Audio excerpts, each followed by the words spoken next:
안녕하세요 여러분, 저는 입시는 이쌤 학원의 통합과학 과목을 담당하고 있는 윤태인이라고 합니다. 오늘 제가 이 영상을 준비한 이유는요, 우리 동패고등학교를 목표로 하고 있는 학생분들과 학부모님들이 저한테서 정보를 많이 가져가셨으면 하는 마음에 이렇게 영상을 찍게 되었고요. 특히나 동패고등학교 통합과학 내신 어떻게 준비하면 좋을지에 대한 정보들이 많이 담겨 있으니까 영상 끝까지 시청해 주시면 감사하겠습니다. 통합과학이라는 단어 아마 처음 들어보셨을 텐데요. 이제 고등학교 올라오면서 통합과학이라는 단어 뭘까요? 여러분들 그 지피지기 백전백승이라는 말 알고 계신가요? 적을 알고 나를 알면 백전무패, 다 이길 수 있다.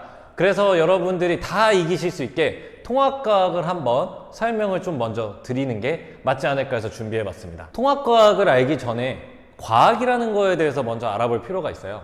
과학은 여러분들이 아마 정의에 대해서 많이 평상시에 생각 안 해보셨을 것 같은데 이렇습니다.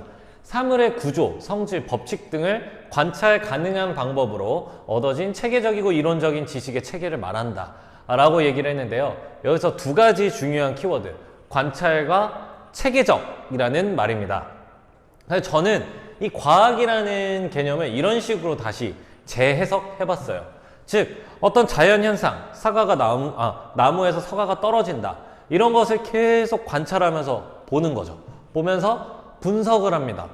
저게 왜 떨어지지? 계속 자료를 분석을 하면서 이거에 대한 원리를 파악을 하기 시작하죠. 즉 이해 과정입니다. 이해가 완료되면 후대에도 이런 현상은 이런 거야 라고 알 수 있게 정립을 하죠. 이것이 과학의 메커니즘이라고 저는 생각을 하는데, 즉 과학이라는 것은 탐구에 가깝고, 이 탐구라는 것은 분석하는 능력과 그리고 그것들을 사례에 적용하고 응용하는 능력을 요구한다라고 볼 수 있습니다. 즉 과학이라는 것을 잘 공부했냐 안 했냐를 판별하기 위해서는 분석력과 적용력, 응용력을 평가할 수 있겠구나 라고 여러분들이 생각할 수 있는 거죠. 그렇다면 통합과학이라는 것은 과학 밑에 있는 하위 개념이기 때문에 이렇게 1번처럼 얘기를 할 수 있겠네요.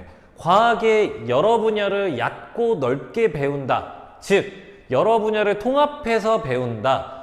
여러분들 여기 고등학교 1학년 통합과학 때 배울 단원들을 쭉 나열을 해 보았습니다. 보면 되게 많죠. 근데 여기 단원별로 파트들이 또 있어요. 물리 파트, 화학 파트, 생명과학 파트, 그리고 뭐 지구과학 파트, 이렇게 여러 분야에 대해서 얇고 넓게 배운다라고 할 수 있을 텐데요. 특히 과학이라는 학문에 대해서.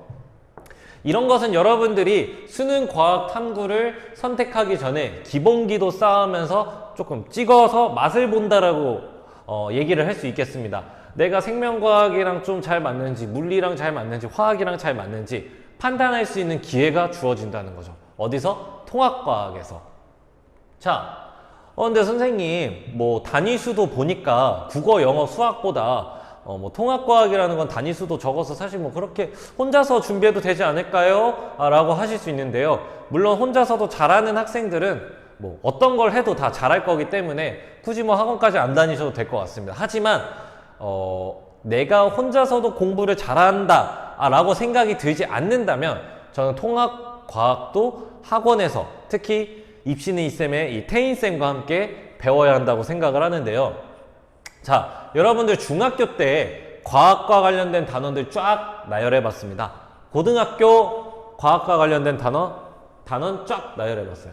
중학교는 총 23개고요. 고등학교는 24개입니다. 이것 봐. 중학교랑 별반 다를 게 없잖아, 단원 수도. 근데 여러분들 재밌는 것은 중학교는 1, 2, 3학년 거를 다 합쳐 놓은 거고요.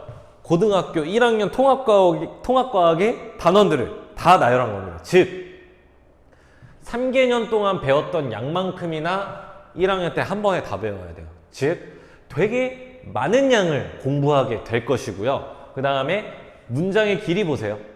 중학교 때랑 비교하면 되게 길죠? 즉 더 세심하고 난이도도 높아질 수 있겠다라고 말씀을 드릴 수 있을 것 같습니다. 많은 양과 난이도 상승, 혼자서 과연 가능하실까요? 또한 과학이 중요한 이유는 연계학습이라는 점입니다. 한 번 공부하고 끝나는 게 아니에요. 계속 여러분들이 고학년으로 올라갈수록 함께 합니다. 자, 중학교 때 우리 지구과학 파트에서 무역풍, 편서풍, 대기대순환에 대해서 한번 얘기를 해볼게요. 예시로. 중학교 때는 무역풍, 편서풍 이런 게 지구의 위도별로 바람이 불어 라고 배웁니다. 고등학교 1학년 통합과학에서는 얘들아, 이 바람이 왜 발생하는지 알아? 바로 지구에 도달하는 에너지의 불균형 때문이야 라고 또 배워요. 즉 바람에 대해서 존재 알게 됐고 걔네가 왜 존재하는지 얘기를 그 다음 학년에서 합니다. 또 올라가면요, 얘들아, 근데 불균형 뿐만이 아니라 지구가 자전하면서 전향력이라는 게 생기는 게 그게 방향을 결정을 해 라고 더 추가적인 심화 학습을 하게 되고, 그 위로 또 올라가서 지구과학 2 과목을 선택하게 된다면 그 전향력을 한번 계산을 해보는 시간까지 가집니다. 즉 한 번 배우고 끝나는 게 아니라 여러 가지로 연계가 되어 있어요. 이때 가서 다시 공부해도 되죠. 근데 여러분, 지구과학 1만 공부할 거예요? 다른 국어, 영어, 수학도 공부할 게 되게 많은데 이런 기회비용을 줄이기 위해서는 우리 고등학교 1학년 통합과학을 잘 해둘 필요가 있다는 말입니다. 저는 수능을 향한 기초공사 과정이라고 표현을 많이 해요. 수업 시간에도 이런 비유적인 표현 되게 좋아하는데요. 중학교 때는 잘 모르니까 이 건물을 어디다 지을까? 건물은 이제 수능 성적입니다. 건물을 어디다 지을까? 땅을 고르는 과정이에요. 그래서 평야에 지을 수도 있고 잘못 선택해서 절벽에 지을 수도 있고 뭐 언덕에도 지을 수 있습니다. 하지만 기초공사만 튼튼하다면 절벽에 맞게, 언덕에 맞게, 평야에 맞게만 기초공사가 잘 된다면 건물은 흔들리지 않고 무너지지 않고 떳떳이 서 있을 수 있겠죠. 대신에 기초공사가 부실하다면 어디에 건설한 게 중요한 게 아니라 건물이 어디서든지 무너질 확률이 굉장히 높아질 겁니다. 그럼 기초공사부터 다시 해야겠죠. 다시 돌아가야 됩니다. 즉 여러분들 한번 통합과학 배울 때 잘 해두면은 올라가서도 잘 써먹을 수 있고 여러분들이 공부하는 데 도움이 되니까 통합과학 꼼꼼하고 기본기 탄탄하게 공부할 필요 있다는 겁니다. 즉 통합과학 중요하다라는 말씀, 중요하다라고 꼭 말씀을 드리고 싶고요. 특히 여러분들 제가 앞에서도 말씀드렸지만 분석 능력과 적용 능력, 응용 능력에 대해서 뭔가 그런 능력을 기르는 학문이기 때문에 여러분들이 나중에 꼭 수능뿐만이 아니라 삶을 살아가고 대학교에서 공부할 때도 그런 능력들은 굉장히 필요합니다. 네, 그래서 저는 통합과학 중요하다라고 생각을 하고요. 이러한 중요한 통합과학, 동패고등학교에서는 어떤 식으로 여러분들에게 시험 문제를 내고 점수를 매기는지 한번 분석을 해보도록 하겠습니다. 이 내신에서는 점수를 매길 때 지필고사에서 가장 큰 비중을 두고 점수를 매기고 평가를 하죠. 따라서 그 지필고사와 관련된 내용으로 자료를 준비를 해봤고요. 영상을 찍는 지금 23년 11월이고요. 지금 기준으로 가장 최근 시험은 2학기 중간고사입니다. 그 2학기 중간고사 따끈따끈한 시험지를 가져와서 지금 분석을 하고 있는 거고요. 영상 시청하시는데 참고해 주시면 감사하겠습니다. 자, 동패고등학교 앞선 문제 1번, 4번, 5번 가져왔거든요. 자, 보시면요. 단순 암기로만 풀 수 있다? 왜냐하면 생명과학 파트는 조금 암기 쪽이지 않을까라고 생각하는 학생들도 많아요. 근데 지금 보세요. 기억, 니은, 디귿, 리을, 기억, 디귿. 그러니까 내가 암기를 한 걸 적용을 해야 되는데 어떤 식으로 적용을 해야 될지 힌트가 없습니다. 만약에 여기 구멍이 뚫려지지 않고 어떤 개념에 대한 힌트, 뭐 조직이라든지 뭐 기관이라든지 여기도 기관 이런 식으로 구멍을 뚫어놓고 가운데를 맞춰라 했으면 훨씬 쉬웠을 거예요. 근데 동패고등학교 1번에서는 다 빈칸을 뚫어놓고 여기서 기호들을 비교하면서 너가 추론을 해봐라. 너가 알고 있는 개념을 대입을 해봐라. 물론 보기에 있는 선지는 되게 쉽습니다. 하지만 여러분들이 문제 접근하는 데 있어서 단순 암기로만 접근을 했다면 조금 어려웠을 거예요. 즉 자료 분석을 하고 이 자료에서 원하는 것과 내가 알고 있는 개념을 짬뽕을 잘 시켜야만이 문제를 풀 수 있었을 것입니다. 여기서도 보시면 삼투압에 대한 어떤 실험 그리고 그 옆에 그래프를 주어줍니다. 이 보기를 판단하기 위해서는 이 그래프를 해석할 수 있어야 돼요. 즉 개념만 알고 이것만 보고 풀 수 있는 게 아니라 이것과 관련된 그래프를 분석을 해서 여러분들이 문제를 접근을 해야 완벽하게 풀 수 있다는 말입니다. 5번 또한 마찬가지죠. 효소의 작용에 대해서 주어주고 모형으로 주어주고 옆에 그래프를 통해서 짬뽕 해가지고 너가 배우고 있는 개념으로 기억, 니은, 디귿 판단해봐. 이런 식으로 출제가 되고 있습니다. 즉 문제에서는 자료에 빵꾸를 뚫어서 여러분들에게 퀴즈를 주고요. 그 퀴즈는 여러분들이 분석을 하고 공부한 개념을 짬뽕을 해서 넣어야만이 문제를 완벽하게 풀 수 있다. 이게 동패고등학교 초반부 문제의 특징이었습니다. 다음 보겠습니다. 중간중간에는 되게 정석적인 문제들이 많이 나와서 좀 생략을 하고 특징적인 문제들만 살펴보겠습니다. 15번 문제는요.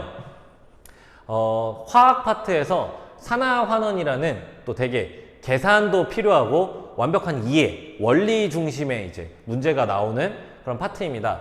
여기서도 보시면 주어진 조건을 여기 전하량이라고 하죠. 여러분들 공부했던 친구들은 다 알 텐데 우리 1학기 때 전하량에 대해서 배우고 2학기 때 이 산화환원에서 전하량이 가져가는 그 중요도가 굉장히 높습니다. 왜냐하면 이것을 알아야 여기서 세모가 몇 개 없어지고 동그라미가 몇 개가 반응하는지 알 수가 있어요.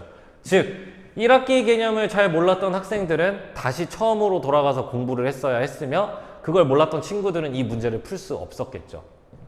즉 단순 암기가 아니라 여러분들이 공부했던 걸 조직화시키고 유기적으로 계속 얽히고 설켜서 적용할 수 있어야 적용할 수 있어야 이런 문제를 풀 수 있습니다. 그리고 동패고등학교에서는 그런 걸 여러분들한테 요구를 하고 있고요.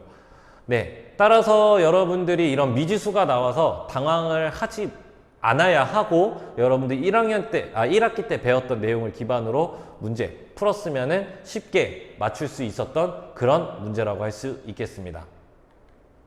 그 다음에 16번 문제는 어떤 특징이 있냐면 이것도 굉장히 산화환원 파트에서 정석적인 문제인데요.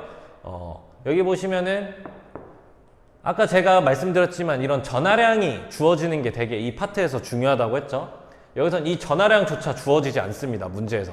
지금 글씨가 작아서 잘 안 보일 텐데 어떤 거는 주어주고 어떤 거는 안 주어졌어요. 즉 여러분들이 그 전하량에 대해서 문제에서 안 알려주고 여러분들이 풀어야 된다?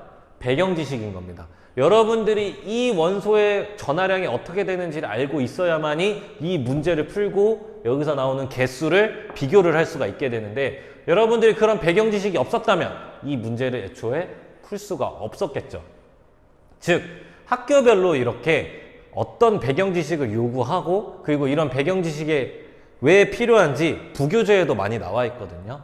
근데 동패고등학교는 이런 문제를 내는 걸로 보아서 여러분들이 산화환원 파트에 공부를 할 때 이런 배경 지식이 참 필요하다라는 것도 알아두셨으면 좋겠습니다.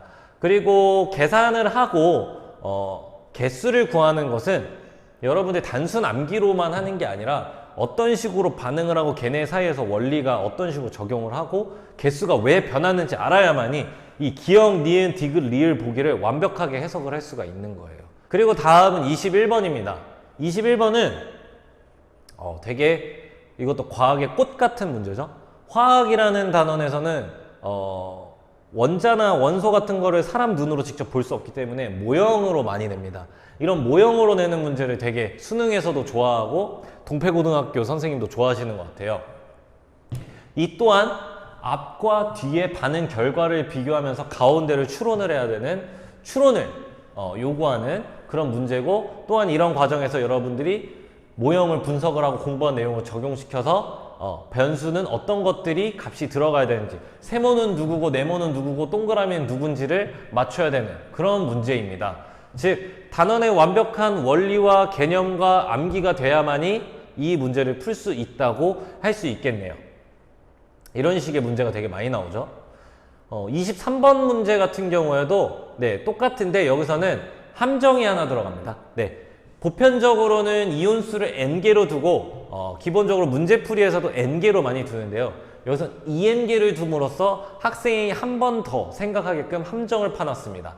따라서 이런 것들을 간파할 수 있으려면은 여러 번 문제를 풀어보고 다양한 문제를 풀면서 틀려도 보고 내가 왜 틀렸는지 기억을 정확히 했을 때 실전에서는 안 틀릴 수 있는 그런 식의 공부 방법을 채택을 해야 여러분들이 득점을 하실 수 있을 것 같습니다. 다 똑같아요. 동패고에서 계속 요구하는 거는 단순 개념이 아니라 원리까지 다 이해하고 사고력이 필요한 그런 문제들을 내줍니다. 되게 선지들이 점점 복잡해지고 있죠. 마지막 24번 문제인데요. 이거는 가장 어려웠던 문제고 가장 마지막 시험지에 가장 마지막에 배치됐던 문제입니다. 표와 미지수, 그 다음에 미지수 종류가 되게 많아요. 그리고 나서 이 가나다라의 여러 과정을 다 추론을 해서 중간중간 변수를 계산해야 되고, 또한 이 변수를 계산할 때 여러분들이 미지수도 가정을 해야 됩니다. 저게 뭐 1mm일 때 뭐 x개, 1mm일 때 y개, 이런 식으로 완전 자기가 가설까지 세워가면서 해야 되는 굉장히 어려운 문제였기 때문에 시험에서 되게 많은 학생들이 틀렸을 것으로 보는데, 이 또한 여러분들이 앞에 있었던 문제들이랑 마찬가지로 같이 개념 및 원리를 완벽하게, 단원에서 요구하는 걸 완벽하게 이해하고 자료를 분석할 수 있는 능력이 기반이 되고 거기에 적용을 시킬 수 있었어야 했다. 그리고 나서 과정마다 미지수를 가정해서 추론을 하고 여러분들이 계산을 했으면 기억, 니은, 디귿이라는 보기를 여러분들이 간파하실 수 있었을 것입니다. 그래서 동패고등학교 문제들을 총 정리해서 평가를 하자면, 생명 파트, 많이들 암기 파트라고 생각을 하고 있는데 쉬운 파트지만 자료 분석하고 암기한 내용을 적용시킬 수 있게끔 되게 많은 걸 냈었죠. 쉽게 간단한 자료를 주는 게 아니라 한 번 더 생각할 수 있게, 한 번 더 생각할 수 있게, 한 번 더 생각할 수 있게 문제를 냅니다. 단순히 암기 파트라고 암기만 해서 풀 수 있는 문제를 내는 게 아니에요. 두 번째는 화학 파트입니다. 화학 파트는 이제 킬러 문제가 나오고 계산을 해야 되는 꽤 까다로운 파트고요. 되게 상대적으로 어려운 파트고, 개념 알고 있는 건 당연한 거고 그로 인해서 풀 수 있는 문제들도 물론 있지만, 여러분들이 높은 순위의 등급, 1등급, 2등급, 3등급 이렇게 맞으려면은 이런 변별력 있는 고난도 문제를 누가 더 많이 맞추냐의 싸움이에요. 쉬운 문제는 다 맞추니까 어려운 문제를 더 많이 맞춘 학생만이 더 높은 등수에 오를 수 있겠죠. 즉, 이런 변별력 있는 고난도 문제는 아까 얘기했던 분석력, 응용력, 적용력, 추론력, 즉 높은 사고력을 요하기 때문에 여러분들이 공부를 할 때 계속 분석을 해보고 추론을 해보는 연습이 필요합니다. 그래서 동패고등학교 문제를 전체적으로 보면은 되게 수능형 출제 방식이라고 볼 수 있을 것 같아요. 수능에 나오는 과학탐구 영역 문제 보면은 다 자료가 있고요. 이 자료로 분석할 수 있는 내용이 어느 정도 딱 정해져 있어요. 여기에 여러분들이 그 단원에서 공부한 내용을 끼워 맞춰야만 완벽하게 이 맥락이 완성이 되고, 이 맥락으로 기억, 니은, 디귿을 판단할 수 있는 게 수능형 출제 방식입니다. 그것이 동패고등학교에서는 적용이 되고 있는 문제 출제 방식이라고 볼 수 있겠습니다. 이런 식으로 동패고등학교 문제, 통합과학 문제 지켜봤는데요. 왜 우리 동패고등학교를 완벽하게 대비하기 위해서는 태인쌤을 찾아야 될까요? 제가 한번 어필해보는 시간을 가져볼 텐데요. 첫 번째는 저는 학생들을 되게 좋아해요. 학생들 되게 좋아하고 여기 보시면은 학생에 의해, 학생을 위한, 미국 대통령 링컨이 국민에 의해 국민을 위한, 이런 거 제가 조금 따온 거긴 한데, 그만큼 이제 저는 학생이 중요하다, 학생에 맞춰져 있는 수업 방식을 가져가는데요. 첫 번째로 학생과 소통을 되게 중요시 여깁니다. 그래서 제가 OT 때 학생들한테 항상 얘기하는 게 있어요. 쌤이 남자니까 쌤이 여자친구가 있다고 가정을 하면, 여자친구랑 저녁에 김치찌개를 먹자고 쌤이 얘기했어. 근데 여자친구 표정이 안 좋아. 왜 그럴까? 라고 OT 시간에 물어봅니다. 한번 생각해 보시겠어요? 왜 그럴까요? 뭐 다양한 이유가 있겠죠. 첫 번째, 김치찌개를 싫어한다거나, 아니면 뭐 분위기가 너무 없다거나, 저녁 디너인데. 그리고 세 번째는 뭐 아침에 이미 김치찌개를 먹었다거나, 네 번째는 그냥 기분이 안 좋다거나. 즉, 여자친구가 왜 기분이 나쁜지 얘기를 안 해주면 저는 이 네 가지를 넘어선 5가지, 6가지, 7가지 무한한 고민을 하게 됩니다. 여러분들, 그래서 소통이 중요한 거거든요. 학생과 저도 똑같아요. 학생이 표정이 왜 안 좋은지 제가 눈치껏 알 수는 있겠죠. 근데 얘기해주지 않는다면 저는 추론만 해야 되고, 이게 정답인지 아닌지도 모른 채 수업을 진행을 해야 돼요. 그럼 저도 그 학생한테 다 알려줄 수 없고, 그 학생도 제 수업에서 다 가져갈 수가 없습니다.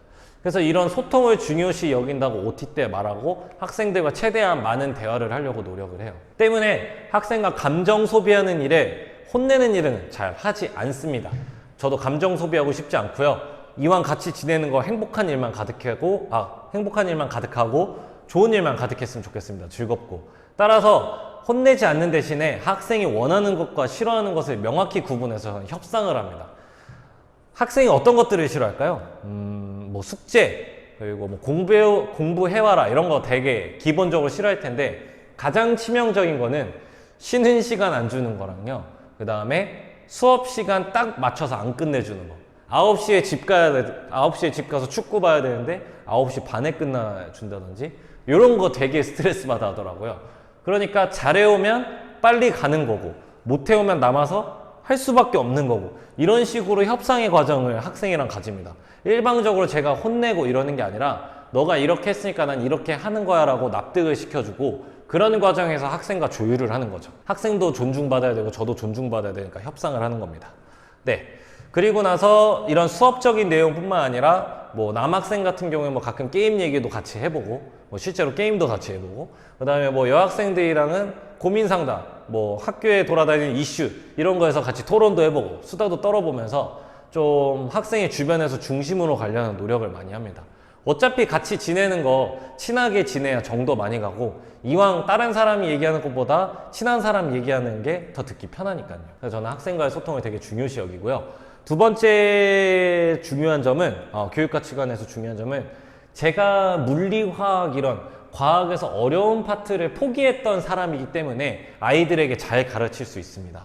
한번 제가 바닥을 찍었던 사람으로서 아이들을 가르친다고 공부를 다시 시작했을 때, 이런 것들을 가르쳐줘야 포기하지 않고 잘 알 수 있겠구나, 이런 것들을 제가 깨달아 버렸기 때문에 처음 접하고 어렵게 느낀다 하는 학생들 오히려 저를 좀 찾아주셨으면 좋겠어요. 왜? 저도 그랬던 학생이었고 지금은 그 학생이 커서 여러분들을 가르치는 입장이 되었으니까요. 실제로 이런 식으로 가르칩니다. 마치 제가 문제 푸는 방식의 그 알고리즘을 학생한테 업데이트 시켜준다라고 저는 표현을 하는데, 가장 중하반응, 즉 2학기 중간고사에서 어려웠던 킬러 문제 파트였거든요. 중하반응 파트에서 필요한 개념, 이 문제를 풀기 위한 개념이 어떤 것이 있었는지 먼저 세팅을 해줍니다. 여기서 채울 수 없다면 그 학생은 이 문제를 접근조차 할 수 없는 거거든요. 즉 이렇게 원 스텝부터 채워줘야 학생도 접근을 해서 이제 이 문제에 대해서 알 수 있고 흥미를 느끼면서 문제를 풀 수 있게 되는 건데, 이런 거조차 내가 뭐 어떻게 해야 되는지조차 모르는 상황에서는 포기를 해버리고 문제에 벽이 생기기 때문에 이런 것들을 저는 와해시키는 것 전문가입니다. 그리고 나서 실제로 개념이 완성이 되면 어떤 식으로 문제를 풀어나가야 되는지 방법론적으로 알려주고요. 또한 변수가 발생하고 고난도로 올라가면 어떤 식으로 여기서 변형을 해서 풀어야 되는지에 대해서도 세팅을 해줍니다. 그렇게 되면 마치 제 뇌가 학생들한테 딱 이입이 돼서 제가 시험 문제 푸는 것처럼 학생들이 저랑 똑같이 시험 문제 풀 수 있게끔 세팅해 주는 게 제 목표이자 강점이라고 할 수 있겠습니다. 실제로 이런 것들은 학부모님들이 이렇게 피드백을 해주세요. 되게 감사한 일인데, 요약해서 말씀드리면은 자신감이 없었던 친구가 자신감이 생겼다, 너무 감사하다, 저녁 맛있게 드세요 라고 이제 보내주셨는데, 자신감을 업그레이드 시켜드렸고요. 그리고 선생님은 친환경 같아서 좋다고 말하네요. 친구들한테 소개하라고 했더니 자기만 쌤이랑 수업하고 싶다고. 되게 슬픈 사실이긴 한데 또 어떻게 보면 저에 대한 칭찬이니까, 되게 저를 친한 형처럼 느꼈다는 건 가까운 존재로 느꼈다는 거니까 제 가치관이 제대로 먹혔다고 할 수 있겠네요. 마지막으로는 되게 학생이 안 좋은 일이 있었나 봐요. 힘든 일이 있었는데 제가 위로도 많이 해주고 같이 고민을 해결하려고 노력을 해줬는데, 집에 가서 부모님한테 그런 걸 다 얘기를 했나 봐요. 그래서 너무 기운이 나고 힘든 게 사라졌다며 진심 어린 선생님의 칭찬은 처음 받아보는 것 같다 라고 이렇게 되게 저도 감동스러운 메시지를 보내주셨는데, 이렇게 학생과 소통도 하면서 잃어버린 자존감도 회복할 수 있게 하는 것이 수업을 진행하는 선생님의 그런 당연히 기본적인 건데, 그 위에 이런 학생들을 또 조금 끌어주고 지도해 줄 수 있는 게 또 선생님의 중요한 역할이라고 생각을 합니다. 저는 교육하는 사람 입장에서 제가 조금 어필을 하고 싶었던 부분이었고요. 이제 실질적으로 수업은 어떤 식으로 진행하는지도 좀 알려드려야 될 것 같아요. 그래서 총 5단계에 걸친 수업 방식을 가져가고 있는데, 간단하게 첫 번째는 개념 판서를 가진 노트 필기 기반으로 한 노트 필기를 하고, 두 번째는 이 개념을 기반으로 대표 유형 문제 풀이와 오답 노트를 진행을 합니다. 세 번째는 복습 차원에서 개념 빈칸 완성하기 진행하고요. 네 번째는 이것을 기반으로 실전에 적용할 수 있게 기출문제 풀이와 오답 노트 진행합니다. 그리고 조금 못 따라오는 학생들을 위해서 개별 클리닉까지 진행함으로써 5단계 수업이 완성이 됩니다. 조금만 더 자세하게 말씀드리면 실제로 제가 판서하는 내용이고요. 제 교재이기도 합니다. 이것을 직접 학생들이 자신만의 스타일로 노트 필기할 수 있게끔 수업이 구성이 되어 있고요. 이 필기를 해야만이, 즉 손으로 쓰면서 공부를 해야 저는 공부가 된다라고 생각하는 주의이기 때문에 학생들이 손으로 쓰면서 집중할 수 있게 일부러 유도를 해봤습니다. 그리고 필기한 내용을 공부해서 바로 대표 유형 문제 풀면서 구조화시켜서 정리할 수 있게 만들고요. 또한 틀리면 오답 노트에서 한 번 더 기억할 수 있게끔 만들어줍니다. 그리고 나서 일주일이 지나면 당연히 까먹는 게 당연한 수순이죠. 그래서 복습까지 세팅을 해주죠. 개념 빈칸 테스트라고 해서 시험에 언급될 만한 기본 개념들을 빵꾸를 뚫어놔서 학생들이 직접 채울 수 있게 합니다. 당연히 이 빈칸 테스트는 앞서 있었던 필기 기반으로 나오기 때문에 필기를 꼼꼼히 하지 않은 학생들은 여기서도 그 결과가 나오게 됩니다. 그러면 개별 클리닉으로 가서 다시 필기를 하고 이 빈칸을 채워야 되겠죠. 그리고 나서 실전 스타일로다가 문제풀이를 하고 이런 식으로 틀린 문제들 기록하면서 최대한 실전에서는 안 틀릴 수 있게 기록을 하고 오답 노트를 작성을 합니다. 그렇게 되면은 총 4번의 반복 과정이 기본으로 들어가게 되고요. 학생마다 이제 플러스 n번으로 개념 정리 들어가고 문제풀이 들어가게 됩니다. 따라서 제가 시키는 것만 학생들이 잘 따라와 준다면, 그리고 잘 따라올 수 있게 제가 이끌어 준다면 최소 4번의 반복 학습을 학생들이 가져갈 수 있다라고 말씀을 드리고 싶고요. 마지막으로 학부모님들한테 말씀드리고 싶은 거는요, 저는 이런 식으로 학생 관리를 진행을 합니다. 일단 카톡 메시지로 언제든지 열어서 확인하실 수 있게 일주일마다 보내드리고요. 매주 학습 상황에 대해서 기록을 합니다. 학습 상황이라는 것은 제가 3가지로 정의를 했는데요. 숙제 관련된 걸로 문자 메시지 보내드려요. 지난주에 해왔던 거 이런 거 있었고요. 안 해왔던 거 이런 거 있습니다. 이번 주에는 이런 거 나갑니다. 이런 식으로 정리해드리고, 두 번째는 학생 지도 내용을 기록을 합니다. 그래서 진도는 어디까지 나갔으며 이 학생이 수업 시간에 집중에 부족하다, 잠을 좀 덜 자서 많이 피곤해 보인다, 졸려한다, 그리고 뭐 건강이 안 좋아 보인다, 이런 것들을 조금 가정에 계신 학부모님께 전달을 드립니다. 왜냐하면 학원에서는 제가 지도를 할 수 있지만 가정에서는 또 학부모님이 지도를 해주셔야 저랑 이제 뭔가 호흡이거든요. 그게 제가 토스해드리고 학부모님들이 이거 받아서 잘 해주신다고 저한테 다시 던져주시면 수업 시간에 제가 또 다시 잡고, 이런 식으로 왔다 갔다 해야 학생의 그 학습 완성도가 올라간다라고 생각을 하기 때문에 이런 식으로 진행을 하고 있고요. 마지막으로는 이 2가지에 있어서 가정에게 요청을 합니다. 제가 가정에 계신 학부모님께 숙제 꼭 이런 거 하게끔 지도해 주세요. 과제 프린트 노트 두고 오니까 꼭 제발 학원 오기 전에 챙기게끔 해 주십시오 얘기하고, 칭찬할 부분은 이런 게 있으니까 집에서 꼭 우리 학생 누구누구 칭찬 꼭 해주세요. 그리고 이런 부분은 혼내주셔야 됩니다. 이런 거는 잘못됐어요 라고 학부모님과 긴밀한 주마다의 소통을 통해서 같이 학생을 만들어가는 그런 느낌이라고 보시면 될 것 같아요. 저 혼자서 하는 거는요, 학원에서만 단편적인 것 뿐이에요. 이게 단편적으로 안 끝내려면 제가 이런 학생에 대한 이런 정보를 집에다 보내드리면 집에서도 그걸 가지고 지도해 주시고 다시 던져주시면 이게 흐름으로 만들어지는 거거든요. 학생이 그럼 긴 시간 동안 학습에 대한 완성도가 형성이 되는 거기 때문에 이런 식으로 주마다 메시지 보내드리고, 또 학부모님들이 여기에 따라서 이런 거 이렇게 하면 될까요? 또 문자도 오시면 제가 또 알려드리고, 이런 식으로 학생 관리를 진행하고 있습니다. 여기까지가 제가 준비했던 동패고등학교 내신 설명회였고요. 여러분들 제가 조금 말을 빨리 하거나 지루해서 놓치는 부분이 있었을 텐데, 그런 부분들은 이제 영상이니까 좀 돌려보면서 다시 한번 확인을 해보시고, 이해가 잘 안 된다 하시면은 댓글 남겨주시면 제가 모니터링 하면서 답글로 친절하게 설명해 드리도록 하겠습니다. 동패고등학교에서 통합과 잘 준비하고 싶다면 우리 입시는 이쌤에서 윤태인 선생님은 꼭 찾아주시고요. 여러분들 저와 실제로 영상뿐만이 아니라 실제로 오프라인 현장에서 만나서 또 좋은 관계 맺고 좋은 성적 거둘 수 있었으면 좋겠습니다. 오늘 준비한 자료는 여기까지고요. 끝까지 시청해주신 학부모 여러분 그리고 학생 여러분 감사하다는 말씀 드리며 마치도록 하겠습니다.